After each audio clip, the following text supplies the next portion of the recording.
In order to understand the scripture, one needs to speak its language, not just literally, but to understand its themes and terminology.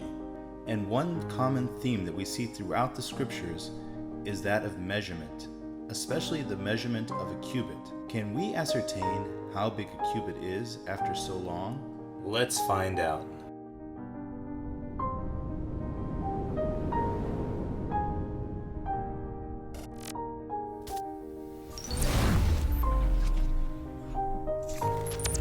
So what's a cubit? A cubit is coming from the Latin word cubitus. Cubitus means your elbow, and the measurement of a cubit is from your elbow to the tip of your middle finger. Problem solved, right? Except that not all cubits are created equal.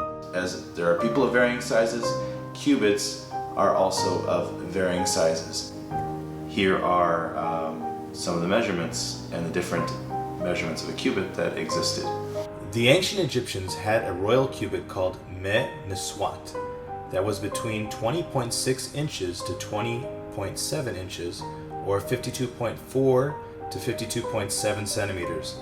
There was also evidence of a slightly shorter cubit of 20.4 inches, or 52 centimeters, and a slightly longer one coming in at 20.9 inches, or 53.2 centimeters. There was also the common Egyptian cubit, which ranged from 17.4 inches to 17.7, or 44.4 centimeters to 45 centimeters. This was nearly identical to the later Greco-Roman measurement. The Sumerians, Babylonians, Assyrians, and Neo-Babylonians also used the cubit measurement.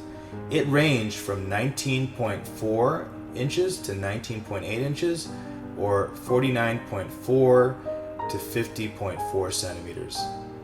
In modern Jewish rabbinic literature, the size of a cubit, or amma as it's called in Hebrew, is estimated to be 18.4 inches, or 47 centimeters by Rabbi Chaim Na, 21.25 inches, or 54 centimeters by Rabbi Moshe Feinstein, and 22.67 inches, or 57.6 centimeters from Rabbi Avram Yeshaya Karelitz, better known as the Chazon Ish.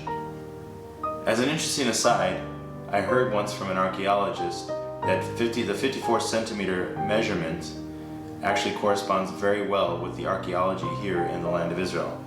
And that, of course, corresponds very well to the opinion of Rabbi Moshe Feinstein. We have no way of knowing which cubit was used by the biblical authors. And on this channel, we will be using a range rather than specifically quantifying a measurement as one of these set measurements that we have laid out over here. The smallest measure of a cubit that we have discovered in this video is the Egyptian common cubit, which comes in at 17.4 inches or 44.4 centimeters, and the largest cubit that we have measured is that of the Jewish scholar known as the Chazon Ish at 22.67 inches, or 57.6 centimeters. Hey guys, if you got benefit out of that, please make sure to like and subscribe, and check me out on my social media platforms listed down below. Thanks for watching. Have a wonderful day.